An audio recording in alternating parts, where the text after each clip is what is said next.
laki-laki kan suka pakai sifat ya dulu. Ya sebelah kanan baru kiri.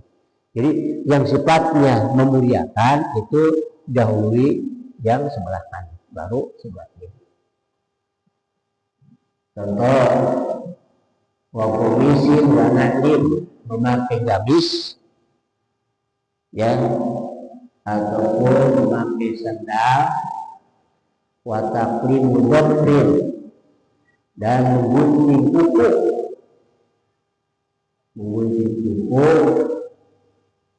wahalkin, dan dicukur rambut, sunatnya jadi sebelah kanan semua.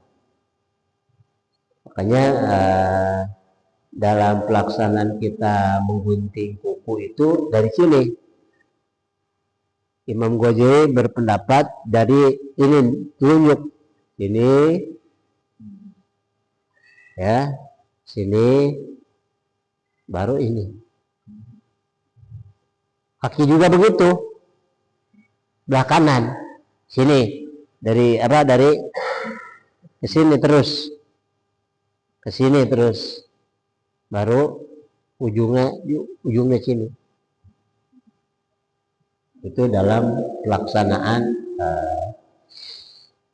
tayamun. Tayamun artinya mendahulukan sebelah kanan. Pakai pakaian, pakai siwak ya, ataupun mengambil ataupun memberikan terus kanan, jangan kiri, pakai kebel, kurang sopan gitu, kurang sopan. Kanan sunat itu. Wasiwak dan siwak, pakai siwak ataupun sikat gigi. Jadi siwak itu ke kanan dulu, sini. Kita ke kanan-kanan siwak ke sini kan, ke sini ke kanan, baru ke kiri.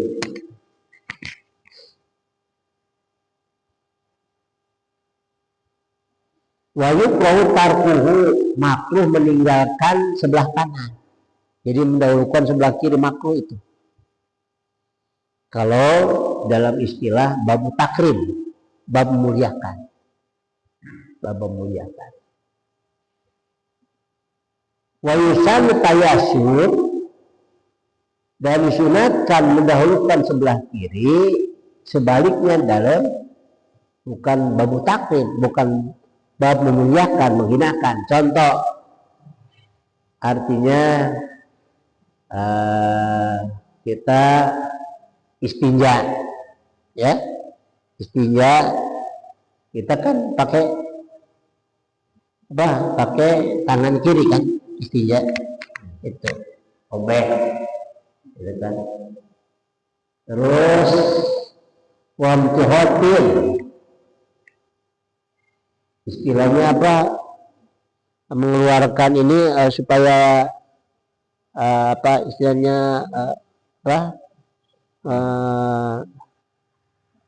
ada ludah ataupun ini di dalam hidung keluar, itu kan sebelah kiri,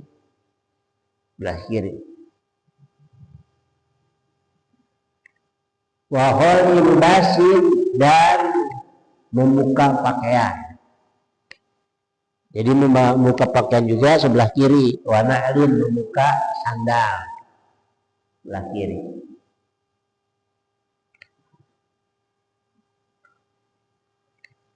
Selanjutnya, wa yusannu bida'atu bidhasi a'la wajhi, dan disunatkan permulaan dalam pelaksanaan apa? Wudu. Permulaannya yaitu membasuh ataupun mencuci paling atas kepala kita, di sini. Jadi kita waktu dulu ya, nawatul wal hadis akbar ya, di sini, sunatnya di sini. Sini. Jadi jangan di sini sunatnya itu di sini.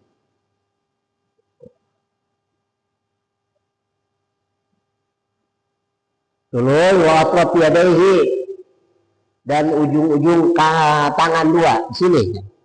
Jadi jangan di sini. Kita kan kalau apa? Wudu itu kan di sini atau di sini? Sunat dari awal di sini.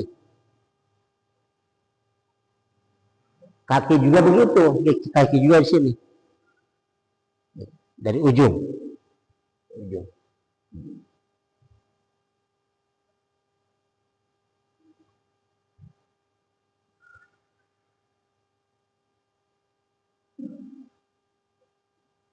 Sunat walilain baina af'ali wudu salim, dan sunat pelaksanaan wudu itu adalah terus-terusan, tidak ada berhenti. Jadi setelah kita membasuh muka, setelah itu baru mencuci tangan kanan, terus tangan kiri, terus gitu. Jangan terhambat ataupun terganggu dengan ngobrol, dengan apa, jangan. Ya gitu, jangan. Jadi aturan mainnya, sebelum kering di dalam tubuh anggota kita yang tadi kita dibasuh juga, sebelum kering maka harus diteruskan dengan terusan pakaian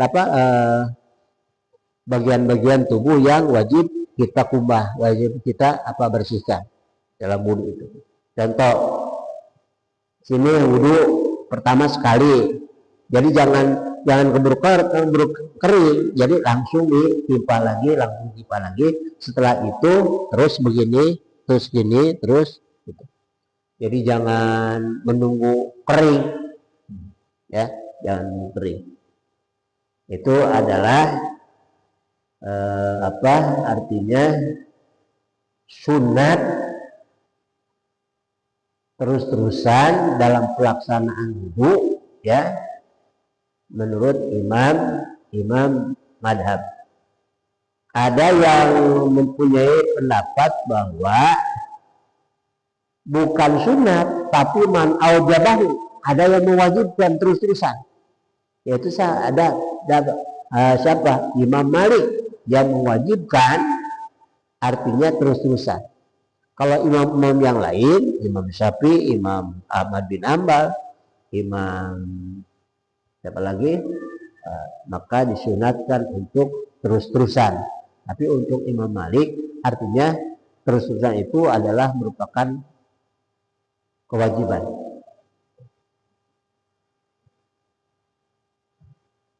Bersandarkan dalam hadis Abu Daud an-Nasalam ro'a rajulan yusolli wa fi duri qadamaihi rum'atan qadu dirham hum lam yusalli ma uba'amaru ayyu'idahu wajabu anhu. Jadi berpendapat bahwa seseorang Nabi melihat seorang melaksanakan sholat dalam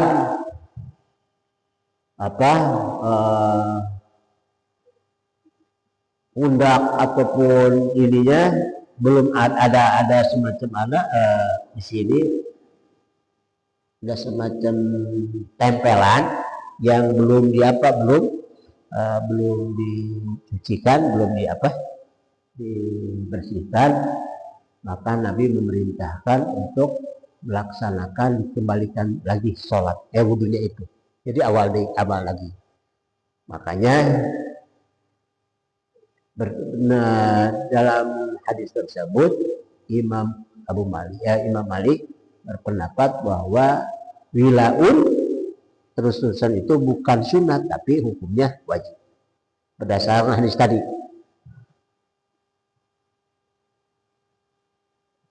Terus wa ta'awudul mungkin, dan menjaga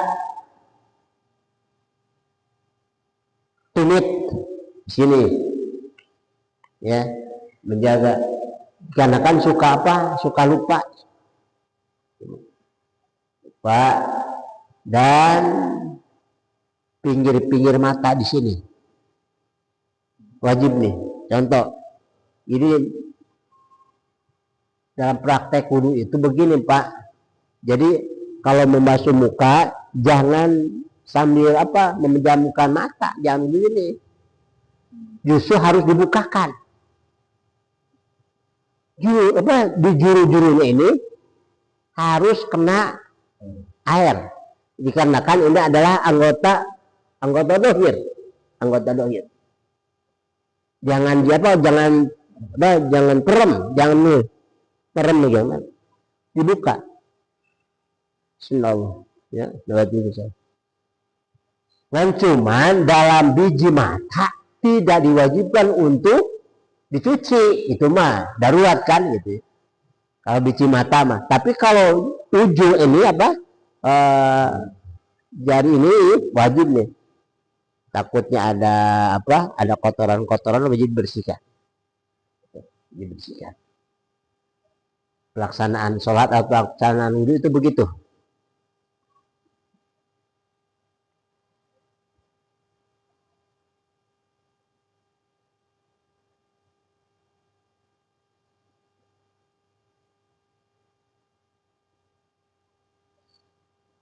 Wa mahalunat bi ta'udima, dan tempat sunat dalam pelaksanaan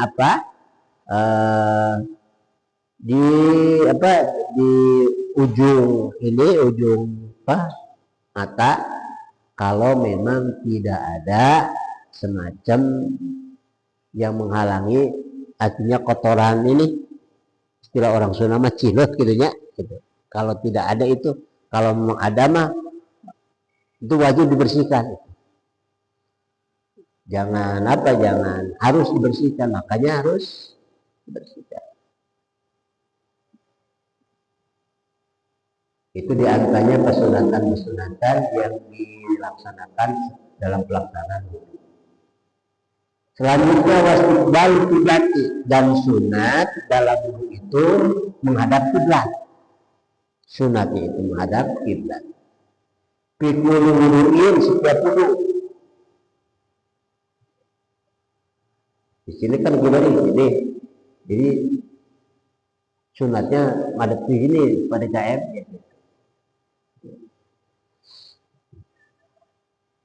Ya minimal tidak membelakangi kiblat aja gitu. Yang sunatnya itu menghadap kiblat. Kalau istilah wudhu sunat menghadap kiblat, tapi kalau tayamum wajib menghadap kiblat. Beda itu. Kalau tayamum wajib. Sebelum kita melaksanakan tayamum, ya, kita harus tahu arah kiblat sebelah mana. Oh, sini berarti madhep. Nomor kedua, perbedaan tayamum dengan wudhu. Di antaranya, kalau wudhu bisa dilaksanakan kapan saja. Ya, contoh, Pak Teguh mau melaksanakan sholat duhur, wudhunya memakai wudhu jam 11 sah-sah saja, Pak Teguh. Tapi kalau tayamum itu kalau memang tayamumnya dipakainya untuk duhur, setelah waktu duhur masuk baru tayamum. Jadi jangan tayamum jam 11 atau setengah 12, artinya belum waktu wudhu, belum waktu sholat, tayamum tidak bisa untuk melaksanakan fardu. Itu perbedaannya antara wudhu dengan tayamum. Contoh selanjutnya perbedaannya yaitu kalau wudhu bisa dilaksanakan untuk beberapa kali sholat dengan catatan tidak pernah batal wudhunya. Tapi kalau tayamum tidak bisa. Untuk duhur, ya untuk duhur, maka kita mau melaksanakan sholat asar tayamum lagi, walaupun tayamumnya masih berlaku. Itu perbedaannya. Nah, kalau wudhu kan bisa duhurnya jam 3 ataupun setengah 3 ya gitu. Berarti nggak lama kita sholat asar. Tapi kita belum batal wudhu, silahkan dipakai. Bahkan bisa isya, maghrib bisa bertahan, bisa diteruskan. Gitu. Tapi kalau tayamum, mohon maaf, untuk satu kali sholat, satu kali tayamum. Untuk fardu, Kalau sunat silahkan bebas. Yang dikhawatirkan cuma kita teguh dalam sholat Jumat seorang khatib kan wajib apa? Naik mimbar untuk khutbah. Itu kan wajib. Setelah khutbah Jumat baru melaksanakan sholat Jumat. Itu tayamumnya harus 2 kali. Pertama, tayamum untuk melaksanakan apa? Khutbah seorang khatib. Setelah itu kita tayamum lagi untuk melaksanakan sholat Jumat. Itu agak berapa ya? Berapa? Makanya untung kita memang dalam pelaksanaan tayamum itu enteng. Cuman anggota 2 kan? Anggota 2. Beda dengan wudu. Anggota tayamum 2. Bapak-bapak, pertama muka, kedua tangan. Contoh begini. Kita menghadap kiblat, contoh kiblat itu ya. Kita mengambil tanah, mau di aur-aur begitu, terus gitu. Ini nawaitu tayammum istibahati sholat. Saya niat tayamum melaksanakan sholat ya. Ini nih bisa 2 tangan satu sekaligus, bisa separuh-paruh. Contoh begini separuh-paruh. Jadi muka dibagi 2. Sini. Bisa. Ini sebelah gitu.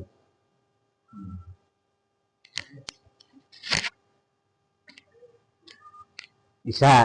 Ataupun menduanya selesai. 2 begini bisa. Jadi bisa apa? Separuh-separuh bisa bareng 2. Selanjutnya tinggal apa? Tangan ya. Tangan ngambil lagi. Nih. Ujung jari dengan ujung jari. Jadi jangan apa? Jangan perawis nih ya. Nah, ini.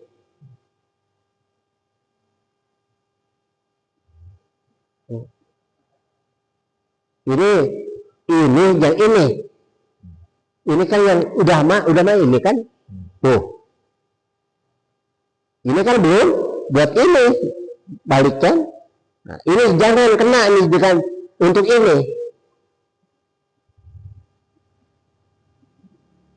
Ini kan belum dipakai untuk ini. Tuh. Sampai sikut lebih balik.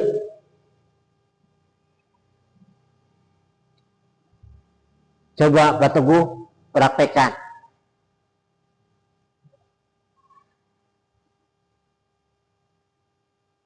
Balikin kaki kita. Tuh.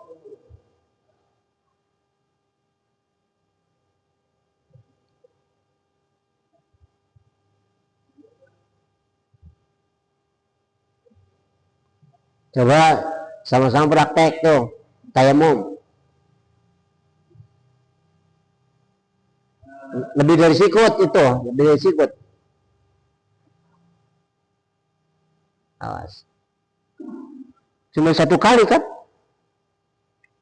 Tayamum untuk wudu sama dengan tayamum habis sama.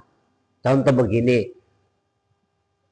Orang sakit tapi berhubungan badan dengan istri tidak kelewat. Nah, contoh kan gitu. Ya, bukan porno, bukan gitu. Nah, ya memang kebutuhan itunya, kebutuhan gitu. Gitu. Tiba-tiba melaksanakan hubungan suami istri, tiba-tiba kan kita kena air kan apa? Jadi penyakit ataupun jadi apa? Jadi penghalang ya, yang menjadikan artinya diperbolehkan pakai tayamum adalah tidak ada air atau memang kalau kena air punya apa? Punya penyakit ya gitu. Contoh punya penyakit gitu. Apa panas dingin gitu kan? Maka otomatis pakai tayamum. Jadi 2 cukup begini aja Pak Teguh.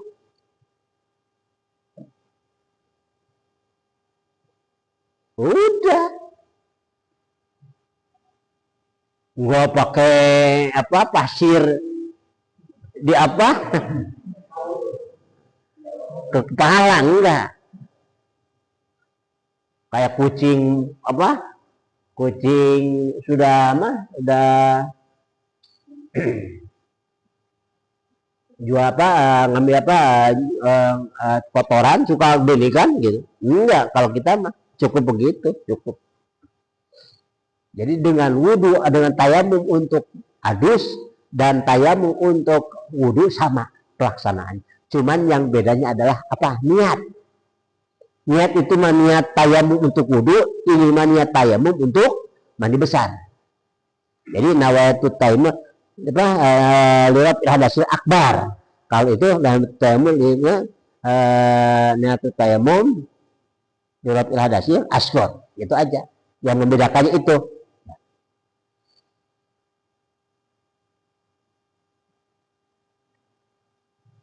Kalau memang yang sunat silahkan. Contoh qobliyah Jumat ataupun ba'diyah Jumat silahkan dalam satu tayamum tersebut.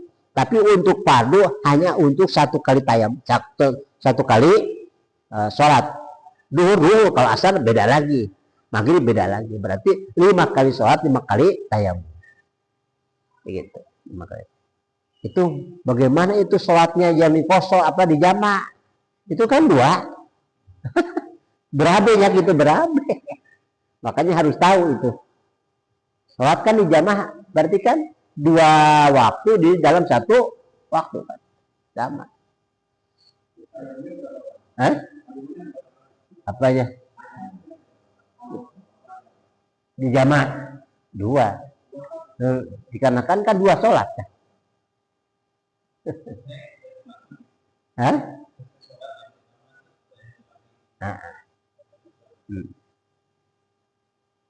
Itu yang membedakannya itu begitu.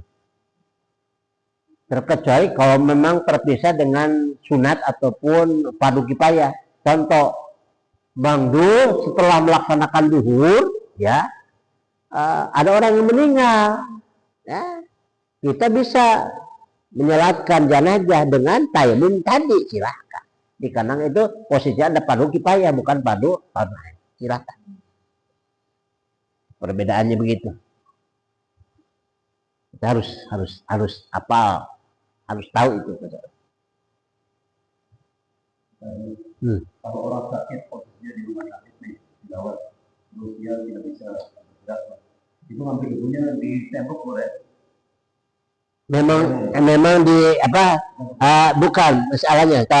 Artinya diyakinkan itu tempat tersebut suci,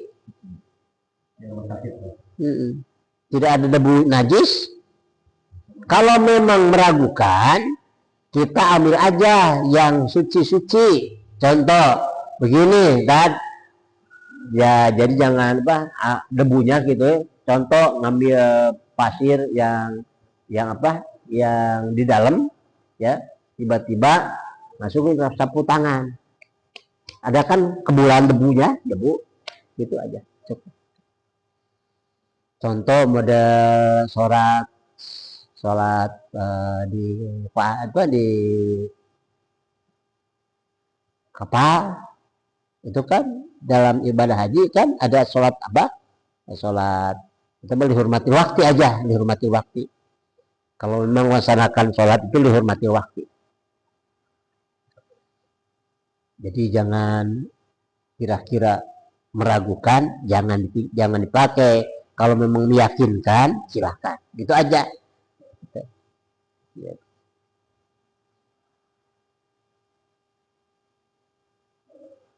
Bagaimana kalau memang dalam mobil itu kan di kacanya itu kan suka ada apa debu kan, ya?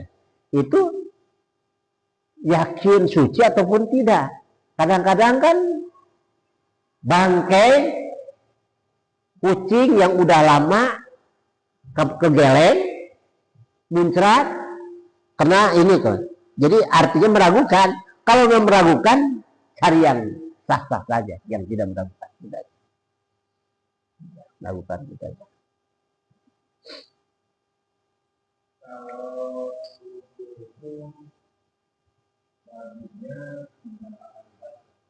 Apa? Wudhu satu, dengan catatan satu itu sudah sempurna dari awal sampai akhir.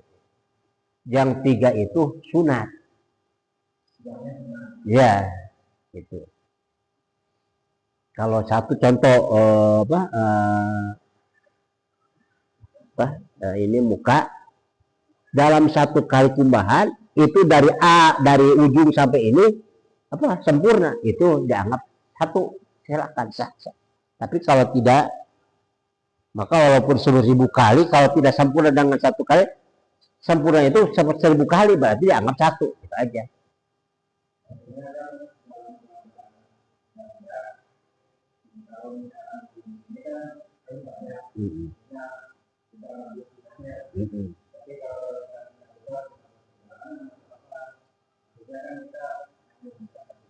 Iya, silakan. Jadi kita menghemat air juga kan. Kedua, menghemat waktu, menghemat orang lain dikarenakan mau sholat sama-sama kan. Jadi saling kita menjaga kedisiplinan dan ketertiban. Silahkan.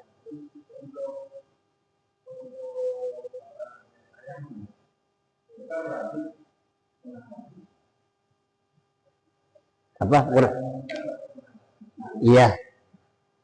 Tadi kalau misalkan kita dalam keadaan itu nggak apa-apa, tidak menghadap. Artinya gini, misalkan kita ranjangnya kan bukan menghadap kiblat, tapi kita tayammum kan sambil gini, karena ini kan pasti ada selang gitu. Kita tayammum kan ke tembok, tapi kita menghadap kiblat cuma nggak apa-apa. Itu bisa, kayaknya kan ada anak ataupun ada yang yang ngurus ini atau suster, tolong pasti Bu suster, saya menghadapkan sama sampai. Enggak, kalau misalkan keadaan darurat bisa nggak? Bisa kalau nggak darurat gitu. Karena belum tentu suster yang juga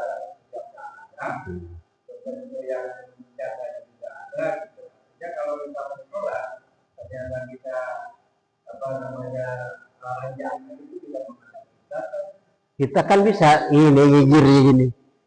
Nah, jadi walaupun ranjangnya gitu, kita bisa diatur posisi oleh kita. Jadi pokoknya kalau ada ini mah pasti ada jalan gitu aja, ada jalan.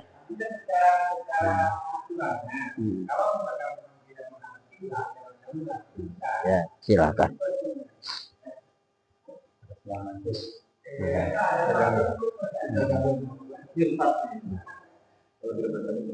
Iya.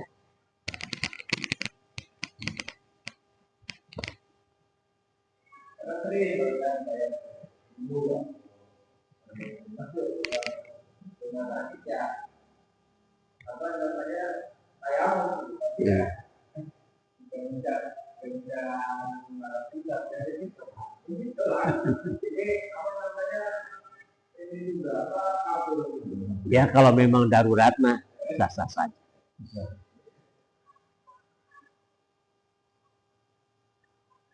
Watar utakalun, dan disunatkan dalam pelaksanaan wudhu itu jangan ada pembicaraan.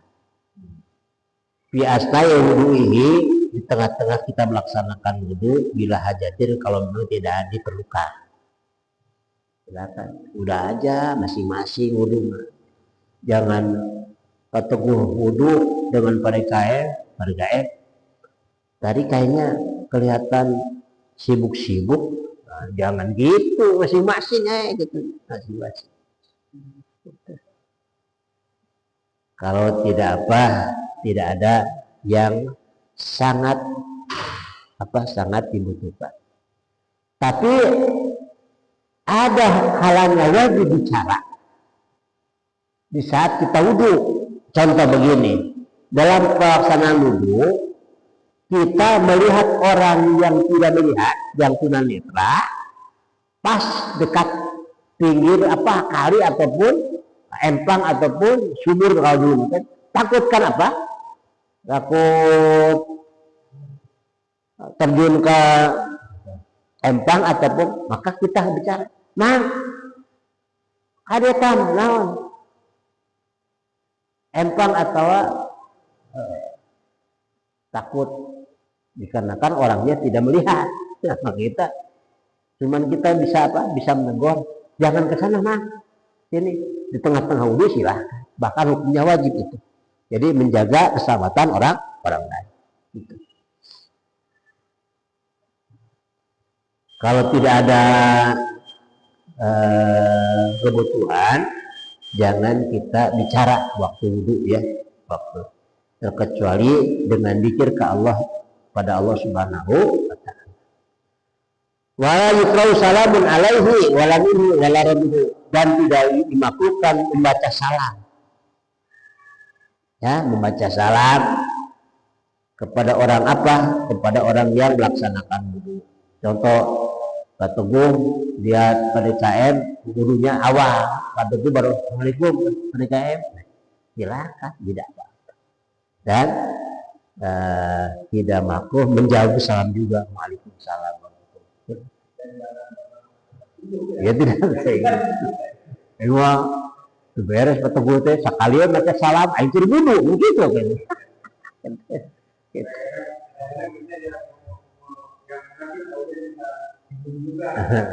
Begitu. Jadi memang sempatnya membaca salam waktu itu, lain waktu mah jarang apa? Jarang ketemu sampai kebenaran ya mereka. Assalamualaikum, sehat. Waalaikumsalam, alhamdulillah. Silakan.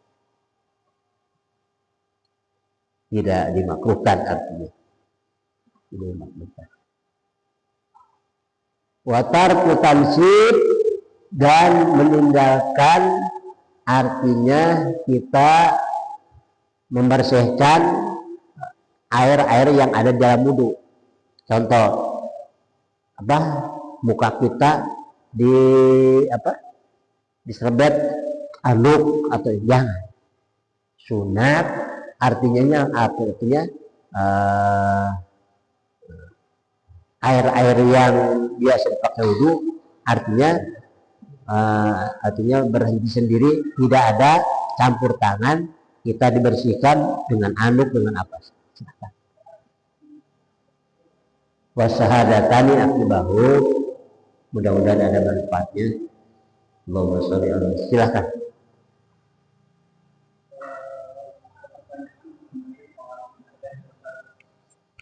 Ketika ada terjadi kita umur di 4 bulan, mungkin yang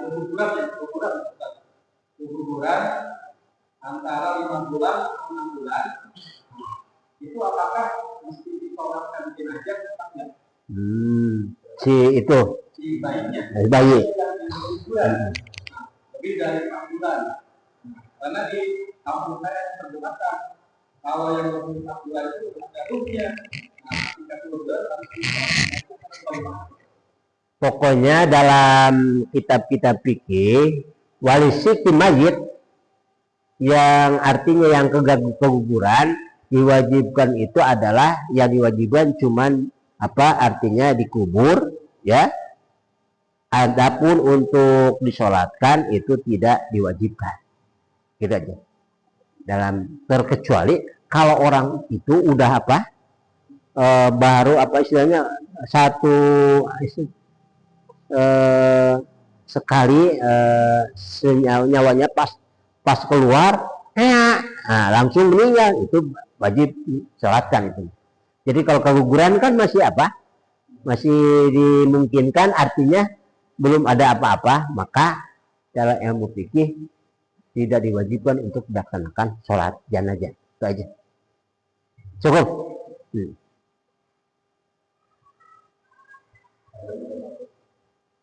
Ada lagi?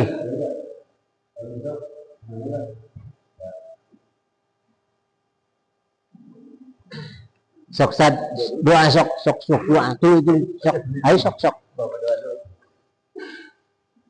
اللهم صل على سيدنا ونبينا وشفينا وخادمنا ونبينا محمد وسلم رضي الله تعالى عن رسالة أسماء رسول أجمعين آمين يا رب العالمين بسم الله الرحمن الرحيم الحمد لله رب العالمين حمدا لمن حمدا شاكر حمدا يقينا ومن مجيدا يا ربنا لك الحمد ولك الحمد كما ينبغي لجلال وجهك وعظيم سلطانك اللهم صل على محمد وعلى سيدنا محمد اللهم نسألك سلامة في الدين وعافية في الجسد وزيادة في العلم وبركة في الرزق وتوبة قبل الموت ورحمة إلى الموت ومغفرة بعد الموت اللهم حاول علينا في شفرة الموت والنجاة عند الحساب ربنا آتنا في الدنيا حسنة وفي الآخرة حسنة وقنا عذاب النار وصلى الله على خير خلقه سيدنا محمد وعلى آله وصحبه وسلم والحمد لله الفاتحة.